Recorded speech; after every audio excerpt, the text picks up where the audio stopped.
Hello students, हमारे channel preparation circle पर आप सभी का स्वागत है। आज हम एनसीईआरटी क्लास 11th इंग्लिश का chapter 5 the ailing planet the green movements role written by Nana Palkhivala को पढ़ेंगे और समझेंगे। तो चलिए स्टार्ट करते हैं।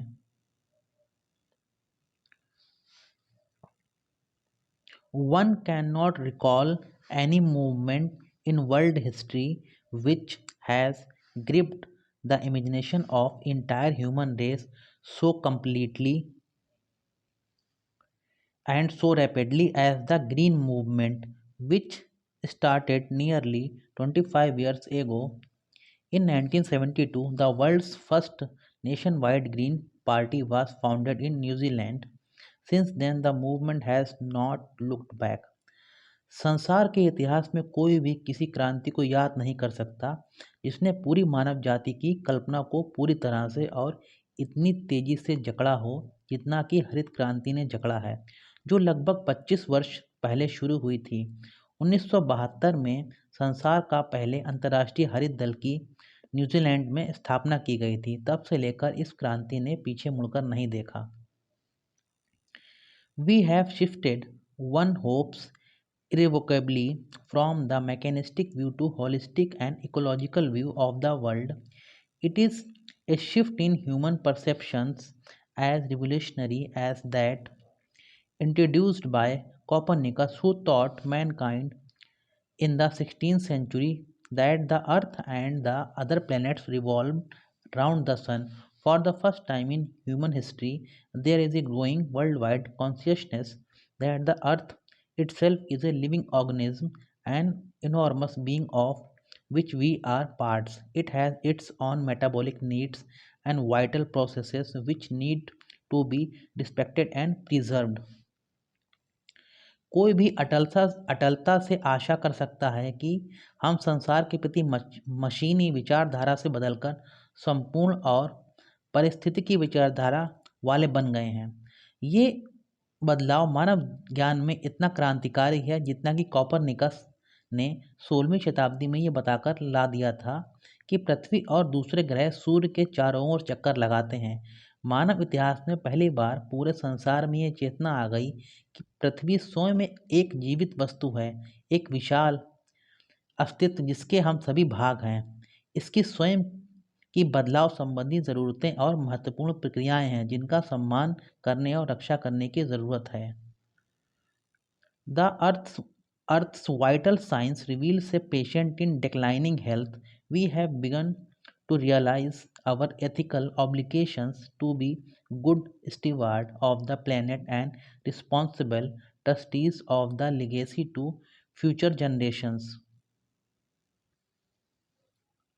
धरती के जीवन संबंधी चिन्ह एक लगातार अस्वस्थ हो रहे मरीज को उजागर करते हैं। हमें हमारे इस ग्रह की अच्छी सरकारें और भविष्य की संतानों के उत्तरदायी विरासत वाले बनने के नैतिक कर्तव्य का एहसास होना शुरू हो गया है।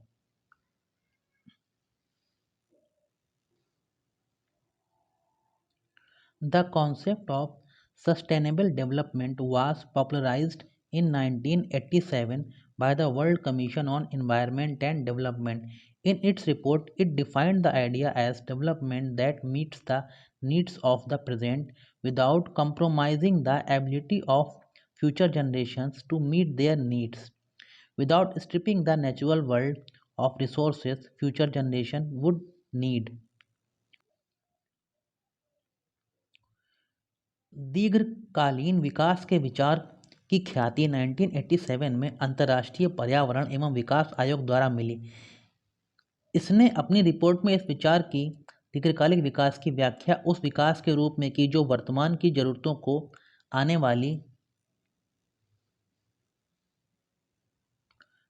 वाली पीढ़ियों को उनकी ज़रूरतों को पूरा करने की क्षमता से समझौता किए बिना वर्तमान की ज़रूरत को पूरा कर सकते हैं। अर्थात हमें अपने प्राकृतिक संसाधनों का इस तरह से उपयोग करना चाहिए कि हम अपनी वर्तमान ज़रूरतों को पूरा कर सकें, साथ ही हमारी आने वाली पीढ़ियों के लिए उनका संरक्षण कर सकें। अब धारणा यह है कि हम खुद को भागीदार मानते हैं, ना कि इस ग्रह के प्रमुख सदस्य के रूप में। हम ग्रह की लाखों प्रजातियों के साथ भागीदार हैं।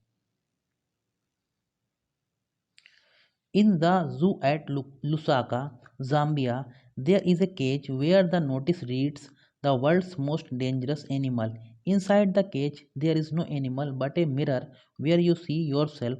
Thanks to the efforts of a number of agencies in different countries, a new awareness has now dawned upon the most dangerous animal in the world. He has realized the wisdom of shifting from a system based on domination to one based on partnership. Lusaka के चिड़ियाघर में एक पिंजरा है जिस पर लिखा है दुनिया का सबसे खतरनाक जानवर। हालांकि पिंजरे के अंदर कोई जानवर नहीं है, बल्कि एक दर्पण है जो आगंतुक व्यक्ति के प्रतिबिंब को दर्शाता है। नोटिस दर्शाता है मनुष्य इस ग्रह पर सबसे खतरनाक प्राणी है।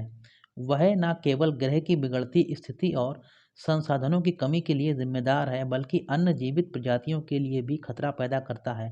मनुष्य किसी भी अन्य प्राणी की तुलना में कहीं अधिक विनाशकारी और पृथ्वी की पारिस्थितिकी के लिए खतरा है। इस प्रकार लुसाका, जाम्बिया के एक चिड़ियाघर में पिंजरा उपरोक्त तथ्य पर हमारी आंख खोलने की कोशिश करता है।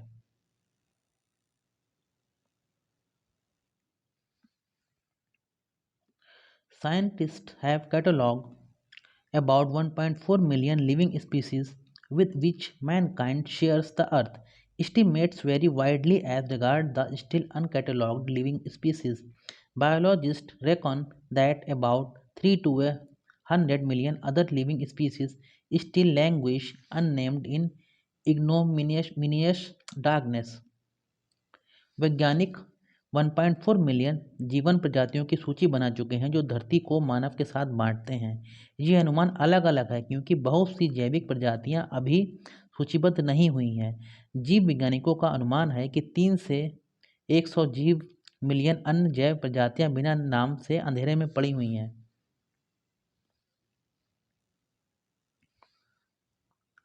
One of the early international commissions which dealt inter alia with the question of ecology and environment was the Brandett Commission, which had a distinguished Indian as one of its members, Mr. L. K. Jha. The first Brandett report raised the question: are we to leave our successor a scorched planet of advancing deserts, improvised landscapes, and ailing environment? शुरू के अंतर्राष्ट्रीय आयोगों जो अन्य मामलों के साथ साथ पारिस्थितिकी और पर्यावरण के प्रश्न से संबंध रखते हैं में से एक ब्रांट आयोग, जिसमें एक प्रसिद्ध भारतीय मिस्टर एल के झा सदस्य हैं, पहली ब्रांट रिपोर्ट ने प्रश्न उठाया: क्या हमें अपनी आने वाली पीढ़ियों को एक बढ़ते हुए रेगिस्तान, कमजोर हो चुकी धरती और बीमार पर्यावरण वाला ग्रह सौंपना है?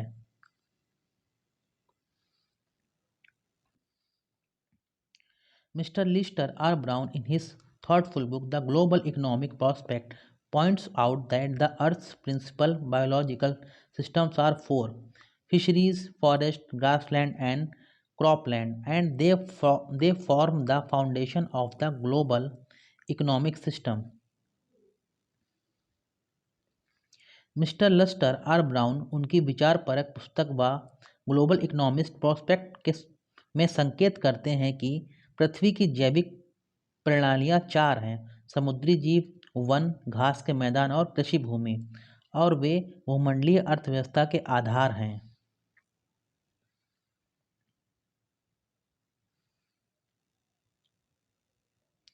In addition to supplying our food, these four systems provide virtually all the raw materials for industry except minerals and petroleum derived synthetics. In large areas of the world, human claims on these systems are reaching an unsustainable level, a point where their productivity is being impaired.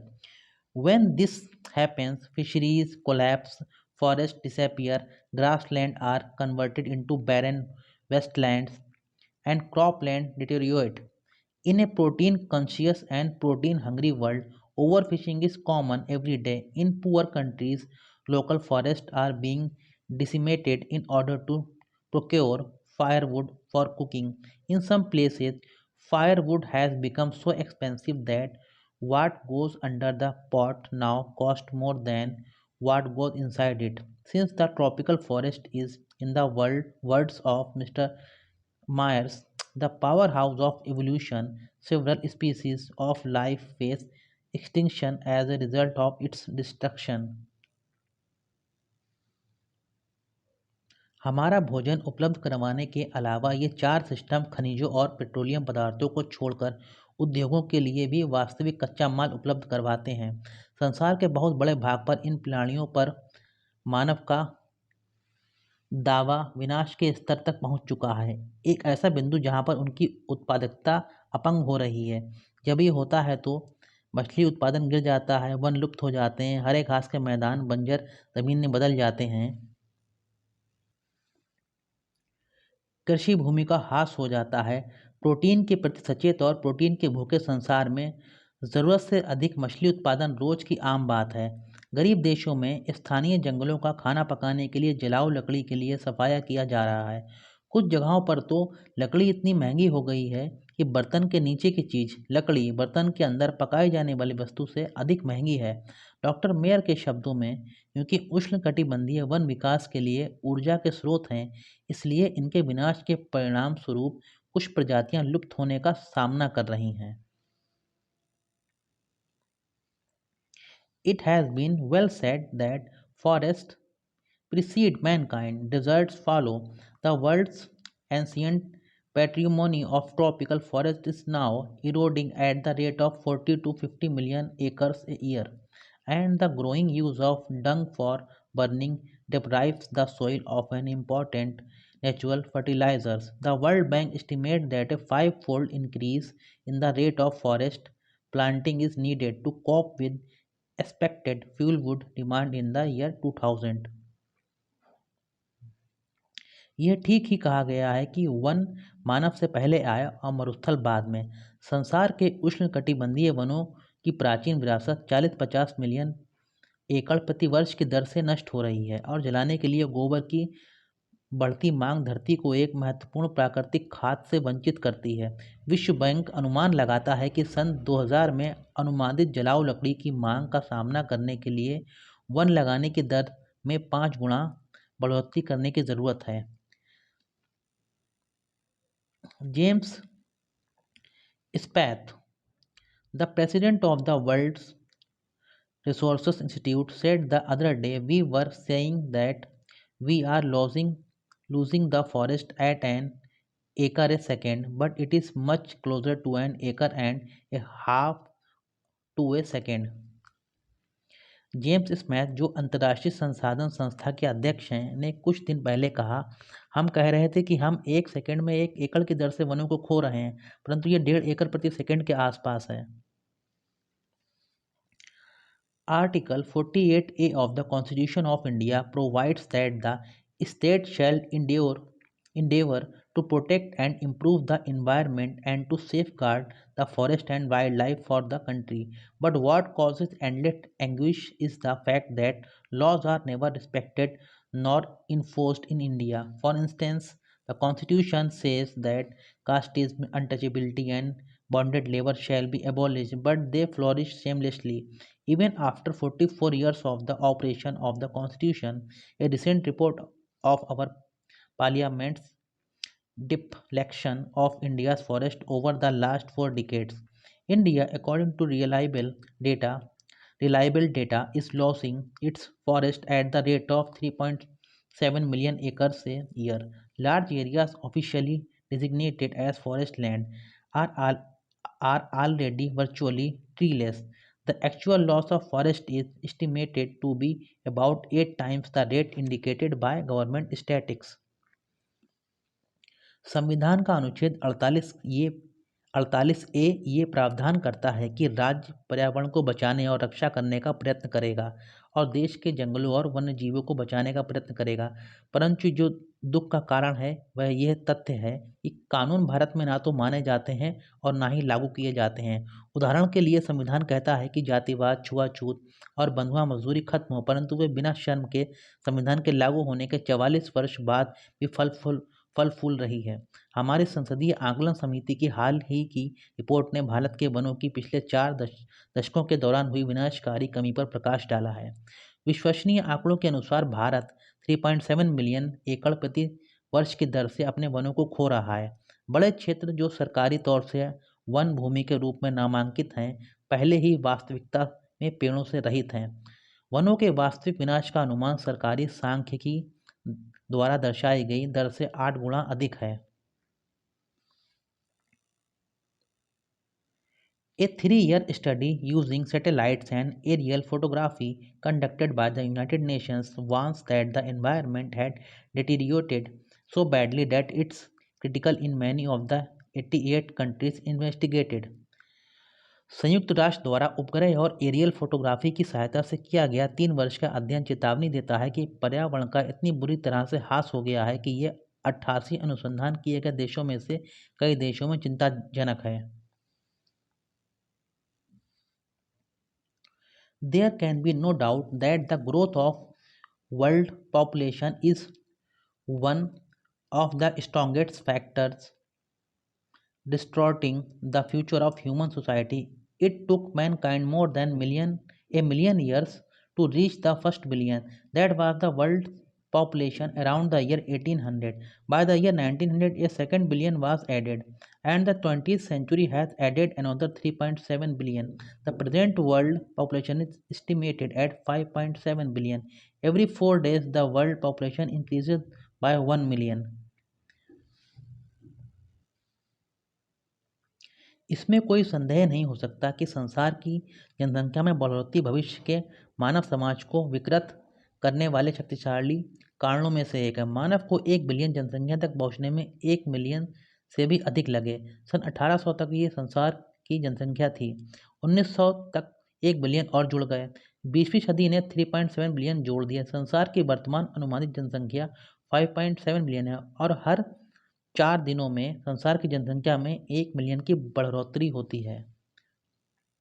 Fertility falls as incomes rise, education spreads and health improves. Thus, development is the best contraceptive. But development itself may not be possible if the present increase in number continues. जैसे ही आय बढ़ती है, गर्भाधान कम होता है, शिक्षा का विस्तार होता है और स्वास्थ्य में सुधार होता है। इस प्रकार विकास सबसे अच्छा गर्भ निरोधक है, परंतु खुद विकास भी संभव नहीं यदि वर्तमान संख्या का बढ़ना जारी रहता है।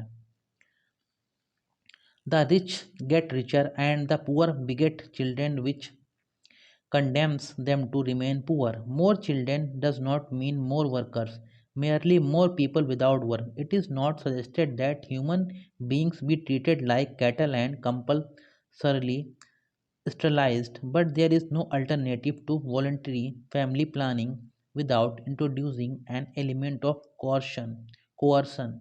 The choice is really between control of population and perpetuation of poverty. अमीर और अमीर होते हैं और गरीब बच्चे पैदा करते हैं जो उनको गरीब रखते हैं। अधिक बच्चों का मतलब अधिक काम करने वाले नहीं, इसका मतलब केवल बिना कार्य अधिक लोगों का होना। ये सुझाव नहीं दिया जाता है कि मानव पशुओं की तरह व्यवहार किया जाए और जबरदस्ती के साथ बंध्याकरण किया जाए, परंतु जबरदस्ती के तत्व को शामिल किए बिना इच्छा से परिवार नियोजन का कोई विकल्प नहीं है। विकल्प जनसंख्या का नियंत्रण और गरीबी के विस्तार के बीच है। The population of India is estimated to be 920 million today, more than the entire populations of Africa and South America. But together, no one familiar with the condition in India would doubt that the hope of the people would die in their hungry hutments unless population control is given topmost priority.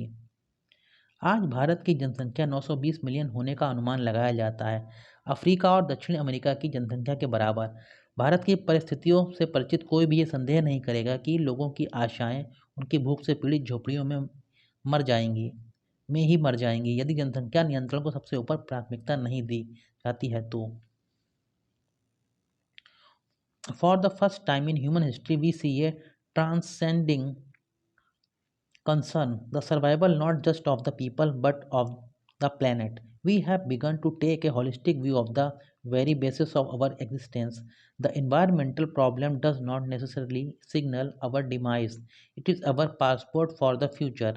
The emerging new world vision has ushered in the era of responsibility. It is a holistic view, an ecological view, seeing the world as an integrated whole rather than a dis- dissociated collections of parts. मानव इतिहास में पहली बार हम बढ़ती हुई चिंता देख रहे हैं। केवल लोगों का ही जीवन नहीं अपितु इस ग्रह का भी जीवन। हमने हमारे इसी अस्तित्व को एक संपूर्णता में देखना शुरू कर दिया है। पर्यावरण प्रदूषण केवल हमारे अंत का ही संकेत नहीं देती, ये हमारे भविष्य का पासपोर्ट भी है।